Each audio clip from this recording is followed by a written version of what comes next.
So what we're going to talk about today is basically just starting to create a little bit of environment again for your objects. And I'm basically just going to kind of do a little bit of it here, and then you guys can just kind of see how you might do something like this. You don't have to do it exactly the way I'm going to do. But one of the things that's really important is to take into account your camera angle. You don't necessarily need to build more than you have to, right? I mean, you're just wasting time. And it just, I mean, right now we just need to get these done. So when I take a look at my camera here, okay, and I see how the camera's moving, it's pretty much pointed over here and here the whole time. So I probably am not going to need to worry. I might need to worry about over here. I certainly don't need to worry about a wall back here or anything like that, okay? So the first thing I'm going to do is I'm just going to make sure that my crosshairs are in the middle. But then I'm going to drop them down a lot. And you want to think about the sense of scale. This is just a tabletop, okay? And you're starting to build a room around this. These cubes that you're making need to be humongous, at least in comparison to our table and our objects. I mean, a lot of it depends on what these are. They're kind of abstract. And what is this ball and what is this cube? I mean, is it a marble? If it's a marble, it's like that big, right? You know, it's like a ½ inch in diameter. If it's like a child's ball, it might be a little bit bigger. I mean, you don't have to overthink it too much, but you want to kind of just get a sense of, okay, what's the scale here? So I'm just going to go in here and I'm going to add another cube. And then going to go to my scale manipulator, and then I'm just going to start scaling it up. And the width isn't necessarily quite as important as you might think. And I shouldn't say width, I should say thickness, okay? But it can be, because it just needs to be solid, really. So that looks to be about a good room. Now, one of the things that I like to do to kind of help myself with this, too, is I like to make things rather even. So I'm going to go over to my the object menu over here. I'm going to do a couple of things. First off, I'm going to take my location and I'm going to center it perfectly. So I'm going to hit 0x and 0y. Now my z, excuse me, thank you. My z is at -17. I'm going to make that negative, let's see, -15 and see how that works. Let's just kind of take a look. Yeah, that's probably pretty good. That's a pretty tall table even. Maybe I need to go -12. Yeah, that probably will work. And then I'm going to take my scaling over here, and I'm also going to make it a little more even. Now, it doesn't have to be a perfect square room, okay? Not even close. So I'm going to take my x, which is this way. I'm going to make it, say, 60. Then I'm going to take my y, which is this way, and let's make it 45. So I've got a nice rectangular room. Now, you can see that I'm just going to leave my thickness. I'll just go 0.50 so that it's even. But now what happens is I can match the other walls up to this really easily because I've got even numbers. So I just need to kind of remember 60 and 45. So watch what I'm going to do here. It's 3. I'm going to put my x in here, right there, okay? And it's not perfect again, but it'll be close enough. And I'm going to add another cube, okay? And there's my cube right there, and I can start to move it out over here. But what's cool is I know that I need to move it along the x-axis to 60 because that's how long this piece was. Now let's go to this side here, actually, because my camera is really not pointed ever in that direction. So now I'm going to, again, just go in here and type in 60 for my location, okay? The y is going to be 0, so it's perfectly centered. Do y'all remember how wide this was going to be? Remember, I was 60 this way. How big did I make the floor this way? 45. Very good. So all I need to do is go over here to my scale, and in the y-axis I can type 45, and now it's going to be exactly the same length.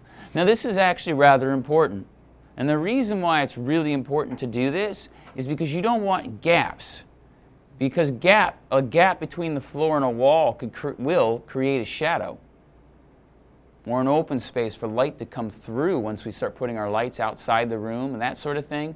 So you want to make sure that there's no gaps whatsoever. And if you remember, my width was 0.5, so that's my x in this case, not my z as it was in the other. And now I need to figure out how tall I want to make this. So what I'm going to do here is, let's just go back to my scale modifier, and it grows from both ends, so I'm going to have to move it up a little bit, but just kind of trying to get a sense of what I might want to do here with this. That's too big.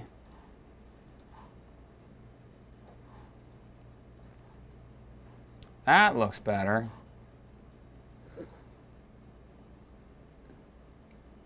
That looks still too big to me.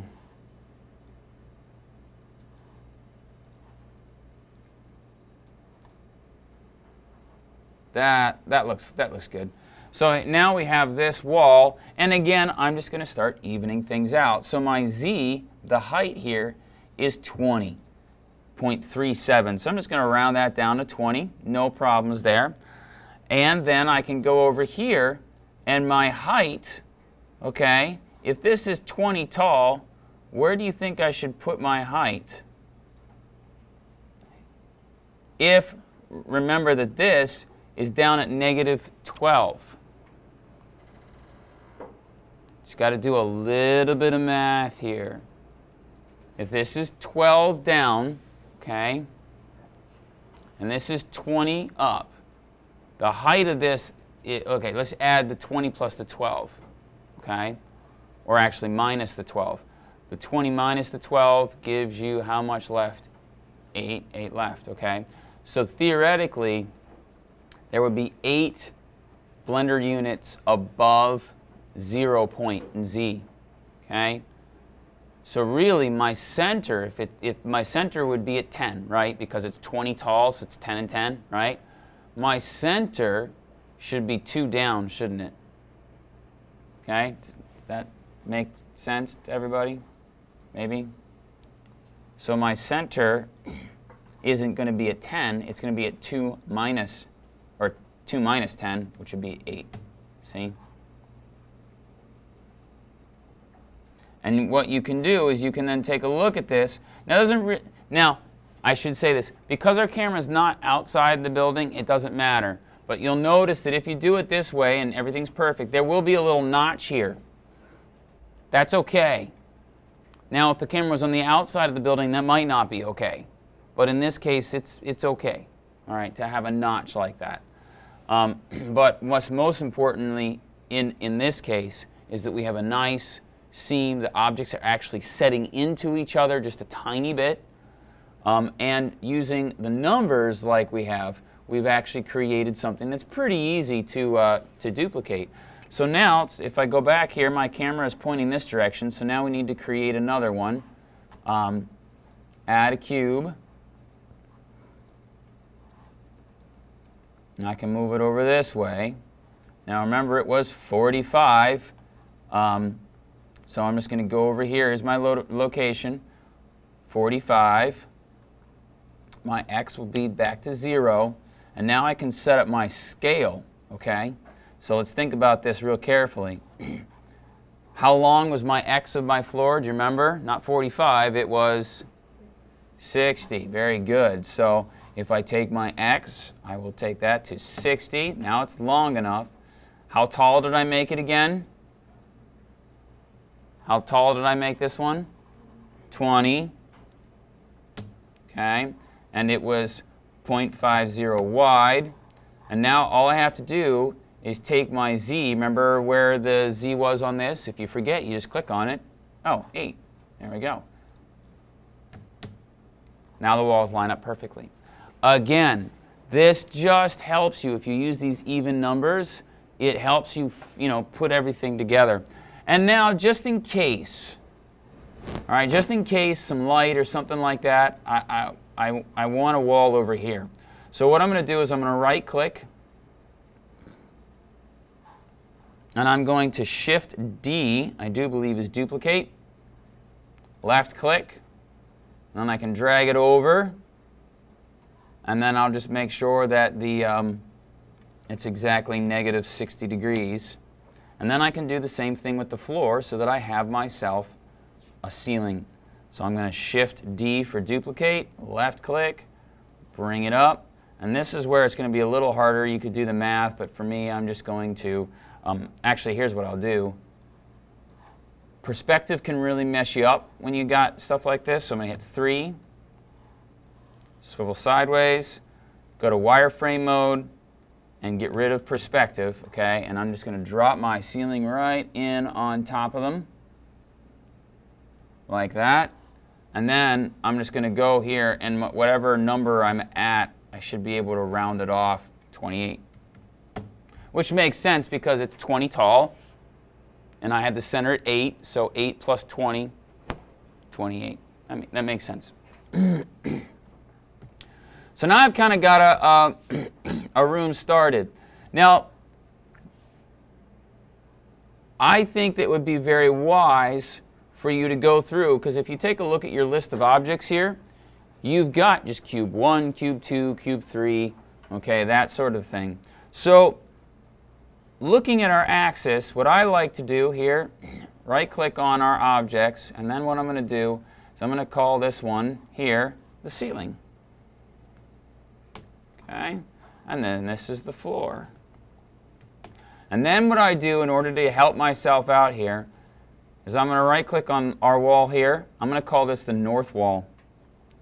Now, there is no north, west, and south, okay? But it helps me. And normally, when I'm looking at my camera, I'm orienting myself from my camera. You wouldn't have to do this, but my camera's pointing this way. This is the way I built it. If I go to Z, if I just hit 7 and I'm looking down the Z axis, this is at the top too. So I'm just going to call that my north wall. It's just easier. So then this one here is my west wall. Do I really have a northwest and east and south? No, it's just easier.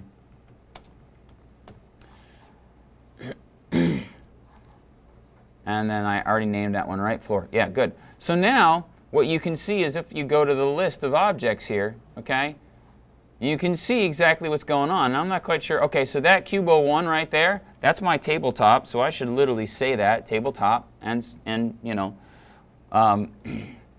now when I render out an image from part of my camera here, so let's go back and let's take a look at this. Let's just render out an image really quickly. You can see that I've actually got a room. You can see a corner of the wall there. Okay, and then what I'm going to do real quickly is show you how we might do a window. Okay, and then notice I've got a nice slightly reflective wooden tabletop there, which I actually really don't like, but that's beside the point. I'd work on it some more. The texture's not completely what I would like to do, but you can see that now I'm starting to get a better sense of background.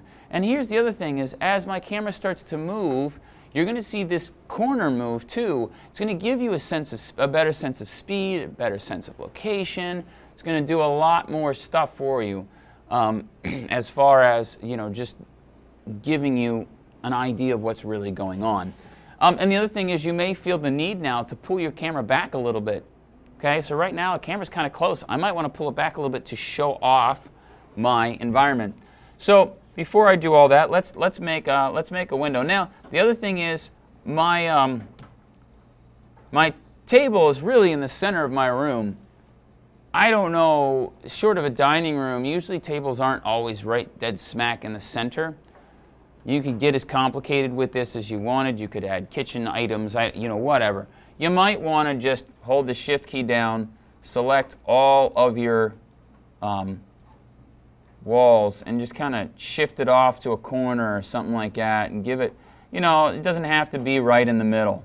I built the room in the middle first just because it would make it easier for me. But now that I'm, it doesn't really matter. So now let's talk about doing a window. So let's do a window in this guy right here, okay? It's actually really simple when you think about it, and there's a couple ways to do it. I used to like to use booleans, which is actually where you can take another cube and you could subtract it from the wall. But I found that that actually causes a lot of problems, and in this case, really isn't that hard. So we're going to do something a little different here. We're going to go into edit mode. So I hit tab and I go into edit mode. Now I've got my cube here. And what I'm going to do, and this is a little difficult, but it's not too bad. When you're in edit mode, you can choose different types of different things. An object is made up out of points, edges, and faces. The points are at the end of each of the lines. So you can kind of see, there's a point. See, I can select it.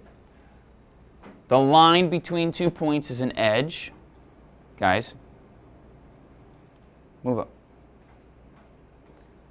And when you fill 4 edges that connect each other, you get a face. And the face is that actual flat filled surface. So what we're going to do here is I'm actually going to delete my faces. So I'm going to go down here, and you can choose what you want to select right here. See that?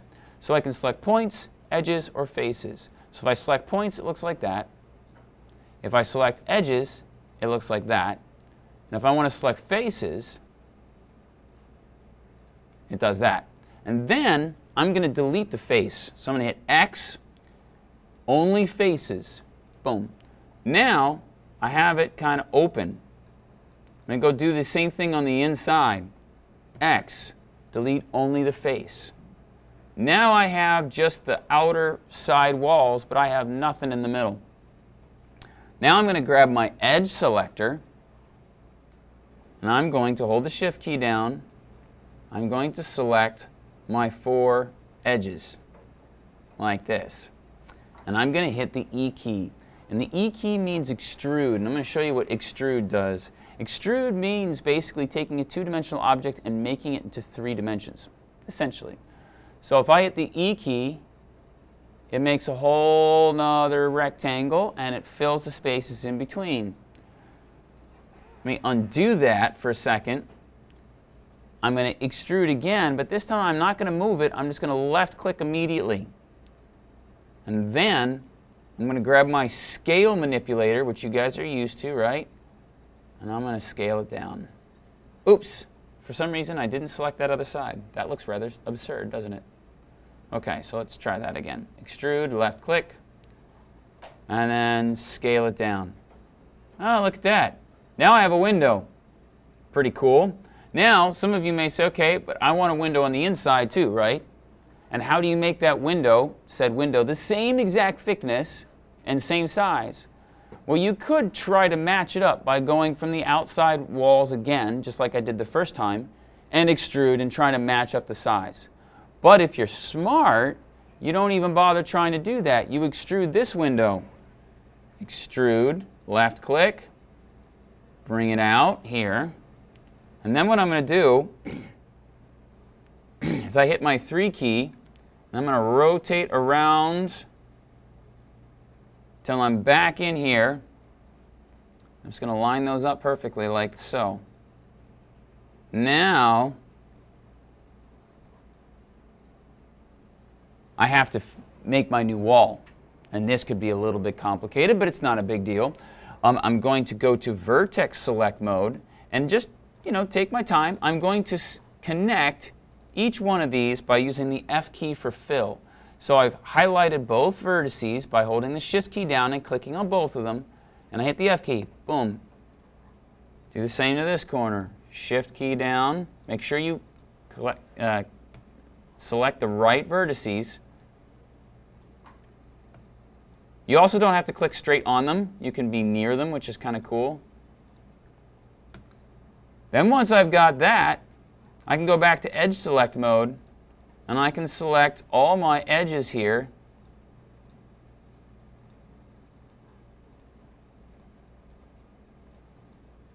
with the Shift key held down. Now I've got that whole wall selected. I'm going to hit the F key one more time. Solid wall with a window in it. And now, if I want to move the window around, Shift key, select all my edges. Move it here, move it here. Okay, let's make it bigger.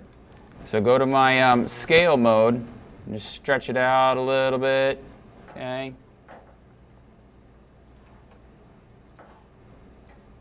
Move it over a little bit.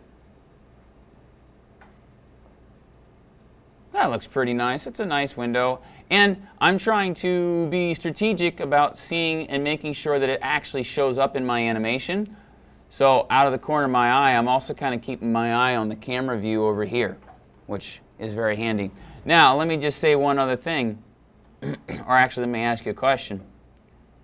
So I've got a window. Or do I?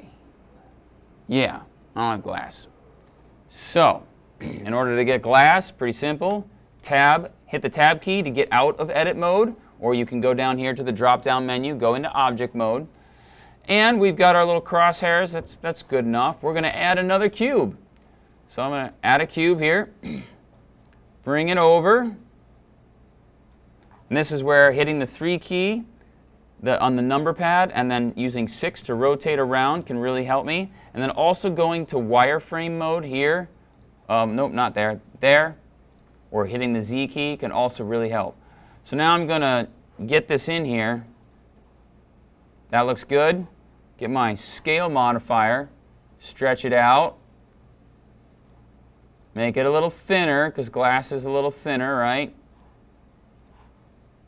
Move it up. And then now I'm going to, oops, yeah, see, that's not so hot, is it? So I can move it over here and then use my scale modifier again to just make it, you want to make it a little bit bigger than the wall. And then basically all I need to do is give this thing, right now it looks like it's just filling in the wall, okay? But I can go back to my surfaces and textures and I'm going to give it a complete transparency. I like ray trace, gives me a little bit more. Take my alpha all the way down, increase my magnification a little bit if you want, keep my specular highlight there, make it harder. And nice and intense. And, you know, I'll give it a slight mirroring effect here.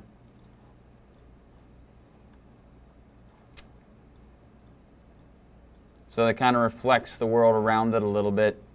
But not too much, obviously. You want to be able to see through it.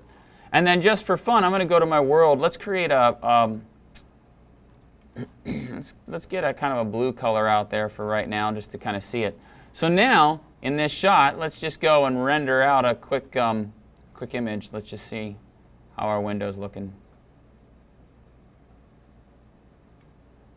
It's there. See it? See the blue coming in? Now, obviously, the rendering is taking a lot longer because now I've got a lot of transparency stuff, and I'd want to get a nice, you know, wallpaper or some type of a texture on that wall. What else is missing around my window? Yeah, windowsill, trim. You know, make it look as good as you can. Think about it. Sit back and think about your window at home. What does it look like? What's around it? Oh yeah, window trim. And maybe even a window pane. You know, maybe you make this out of 2 pieces of glass. You could slide them up and down. I don't know, but you know, you have that creative ability to make this as accurate as you might want to. And then what we're going to do in our next demo is I'm going to show you how to set up lights outside and have light come streaming through the window and everything. It'll look pretty slick. It's going to be pretty cool. Any questions? Okay, that's it.